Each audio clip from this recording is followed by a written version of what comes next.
Hi, you're on the Reddit Confessions channel. She was smiling when I looked through the peephole. That's how I knew something was wrong. Danica hadn't smiled like that for me in a long time. Not even close. And now she was outside our apartment door, holding her phone, brushing her hair behind her ear, smiling like she just won something. I didn't open the door. I stepped back. I knew what was on the other side. I knew it for weeks, maybe months. I didn't need proof. I didn't need a confession. I just needed that smile. That was enough. I walked to the bedroom, took the bag I'd packed 3 nights ago, and left through the stairwell. Silent, careful. The only sound was the cheap wheels of my suitcase rattling against concrete. I didn't tell anyone I was leaving. I didn't even tell myself where I was going. For 12 hours, I drove without music, through back roads and forgotten towns. I threw my phone into a river when I hit state line. I paid cash for everything.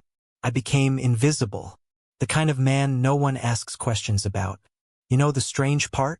No one chased me. No calls. No messages. No, where are you?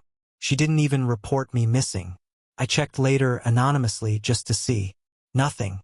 It was like I was never there. And that should have been the end of it. Disappear. Heal. Start over. But Danica doesn't like to lose. So when she did finally come looking, she didn't come with questions. She came with a story. And it was the wrong one. I was working at a bait shop when I saw her again. Dovetail Springs had 2 things going for it: trout fishing and a population small enough that nobody asked your last name.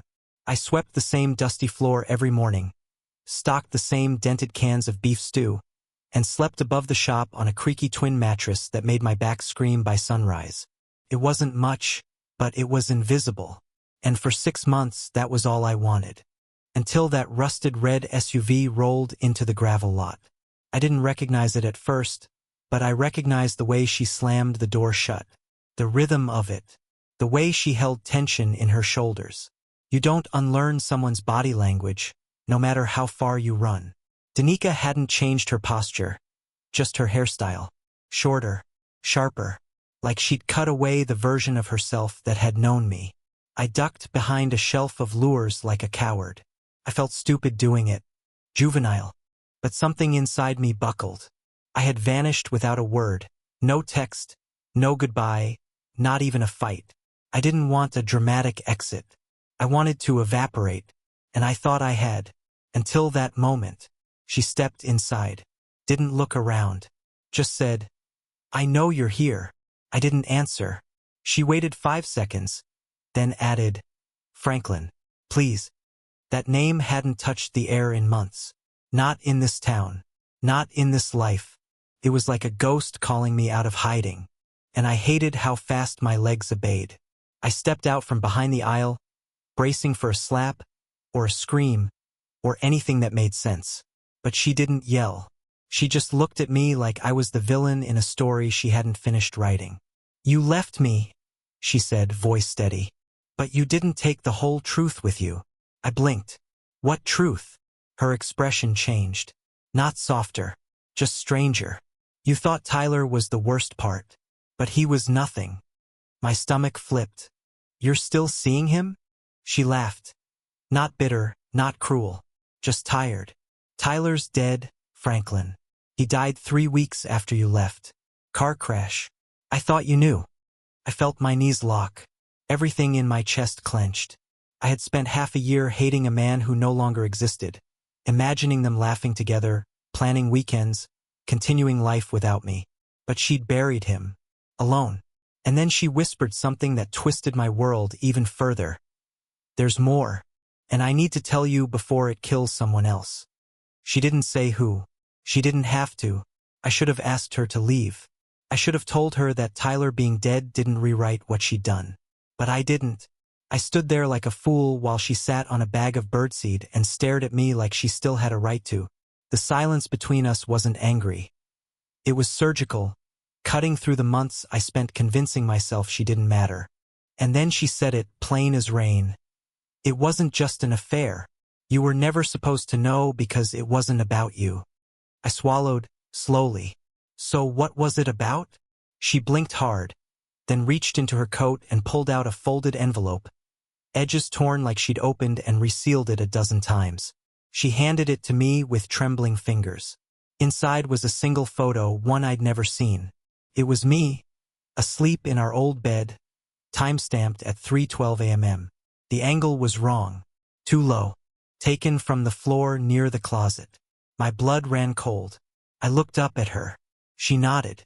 I found it 2 days after you vanished, hidden in the inside pocket of one of Tyler's gym bags. There were others. Of me, of the house, of us. She choked for a second. He was watching us for months. He wasn't just sleeping with me, he was stalking me. Both of us. My mouth opened, but no sound came out. I felt like I was underwater. Why didn't you say anything? I asked. Because I didn't know until it was too late. And then you were gone. I thought it was my fault. I still think it is.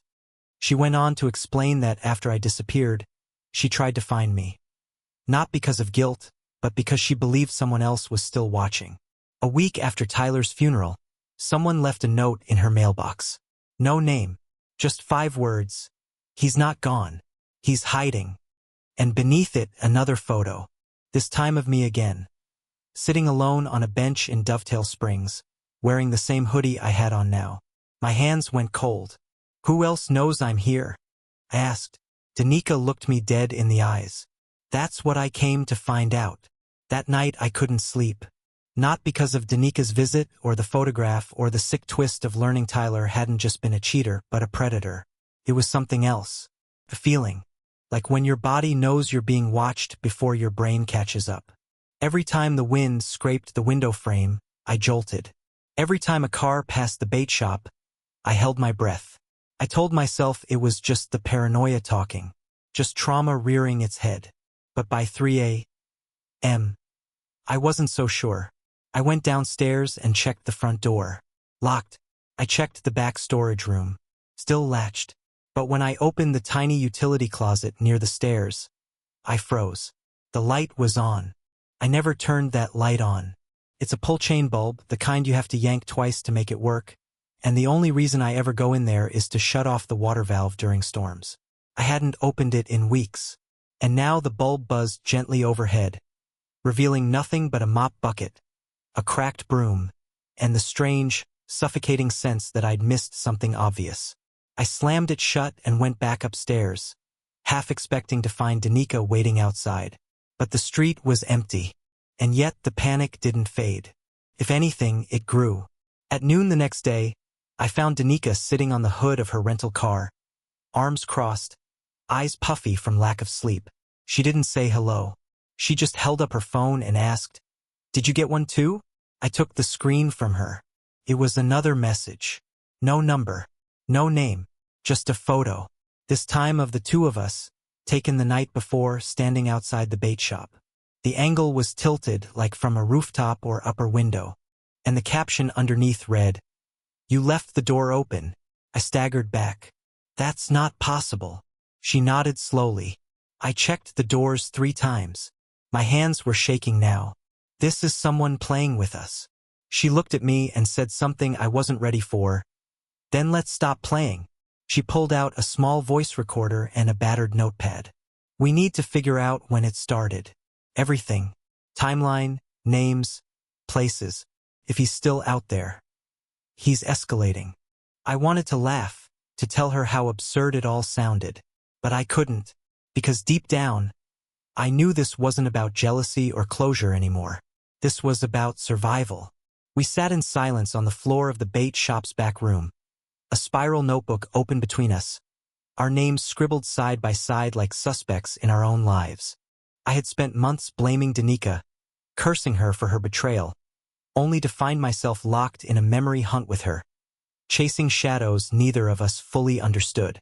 The only sound in the room was the buzzing fluorescent light and the occasional scrape of her pen. I had forgotten how quiet she could be when she was actually scared. Not angry, not manipulative. Just scared. She finally broke the silence with a whisper. "There's something I didn't tell you. I didn't look up." "Of course there is. I didn't know who Tyler really was when it started," she said. It was never supposed to last. He was just attention. But the more I tried to end it, the more he clung on. He knew things about us, Franklin. Personal things.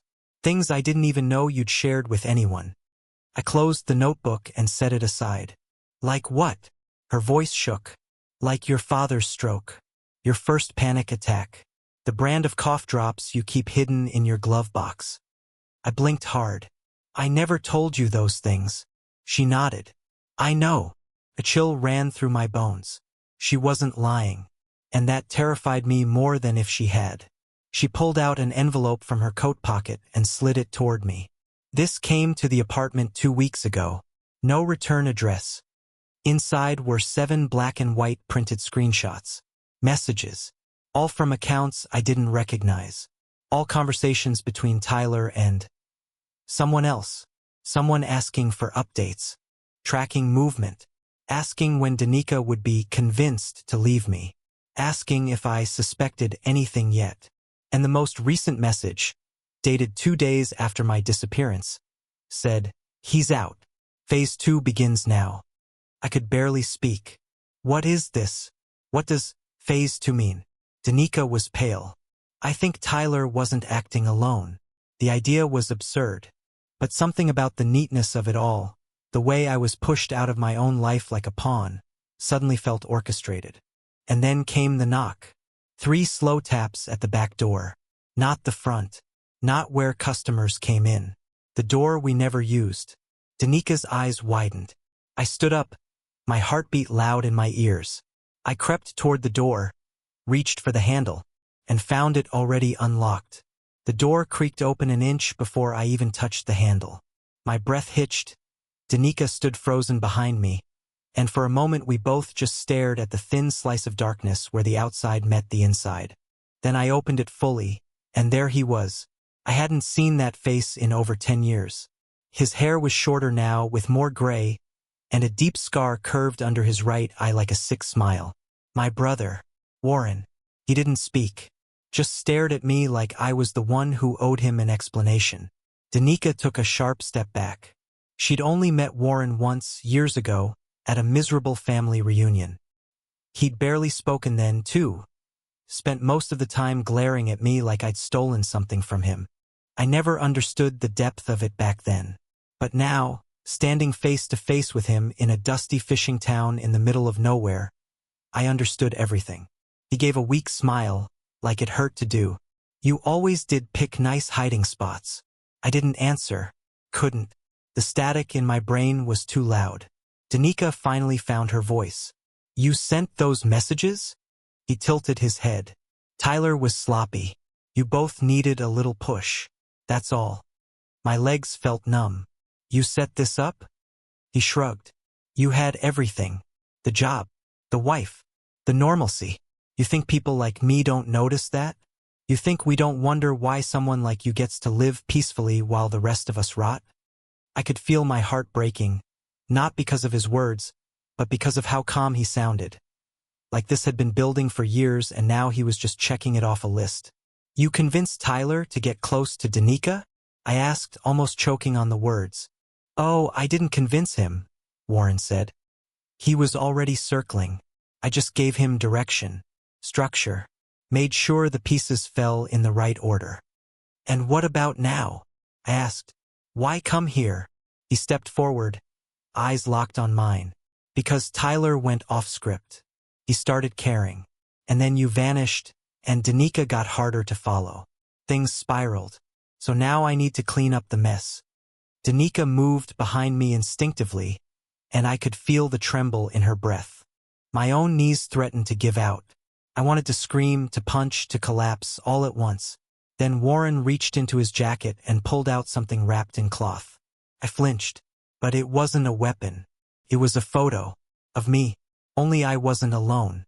The second person in the photo was someone I hadn't seen in years, and that changed everything.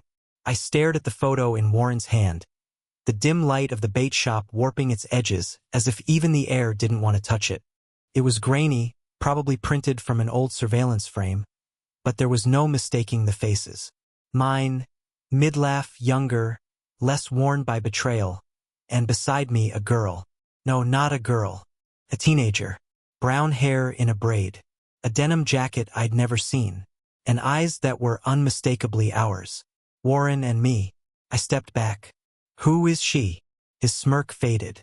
You don't recognize her? My mouth went dry. Is this some twisted joke?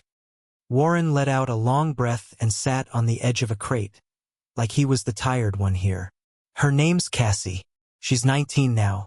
You were 17 when you met her mom. Brief summer job. You remember that grocery store in Albany you worked at 1 year? Couldn't breathe. My brain was rejecting what he was implying. No, I whispered. That's not possible. Danica looked between us, her voice sharp. Wait. Are you saying Franklin has a daughter?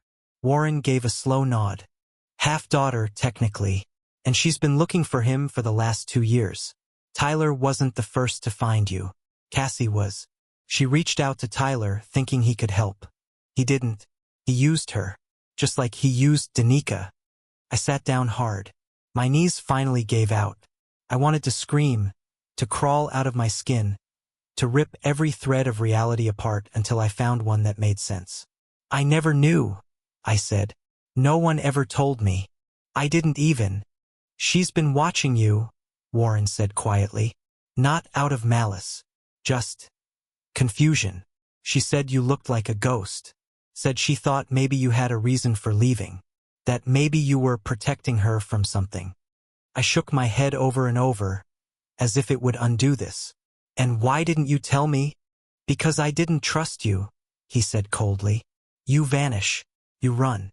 You crumble the moment something hard shows up.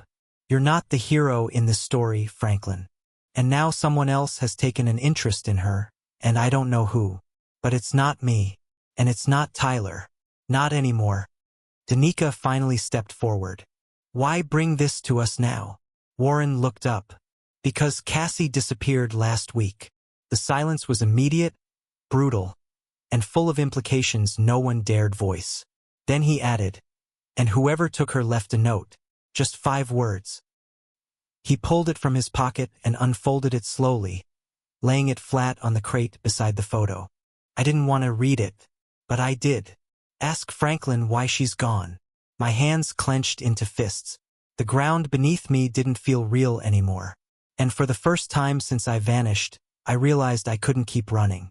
We left the bait shop that night like people escaping a fire. The truth had changed shape so many times. I couldn't tell if I was still angry at Danica, or at Warren, or just at myself.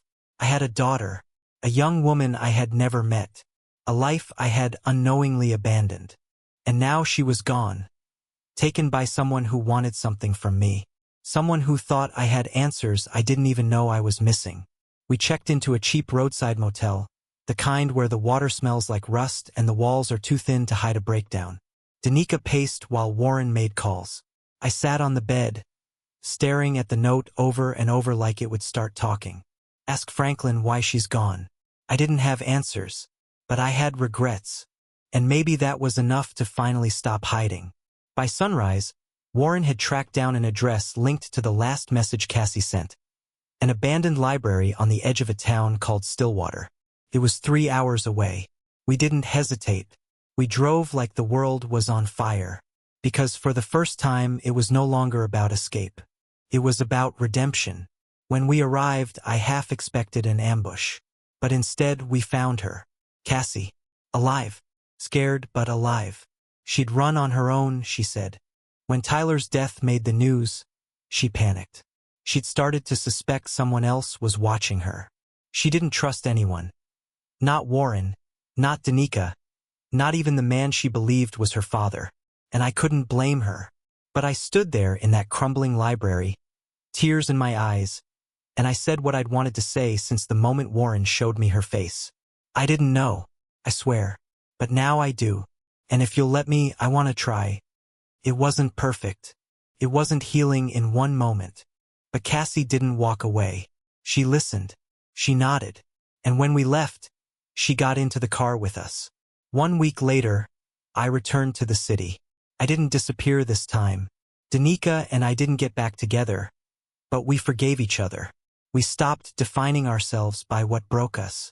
And Warren? He left again. Quietly. Maybe that's just who he is. But this time he didn't slam the door. As for Cassie, she calls me by my first name, for now. But there's hope in her voice. And sometimes that's more powerful than love. I'm not the man I used to be. I don't want to be. I want to be someone better. For her. Thanks for listening.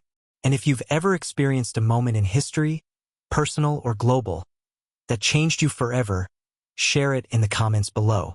We'd love to hear your story. You're watching Reddit Confessions. We'll see you in the next story.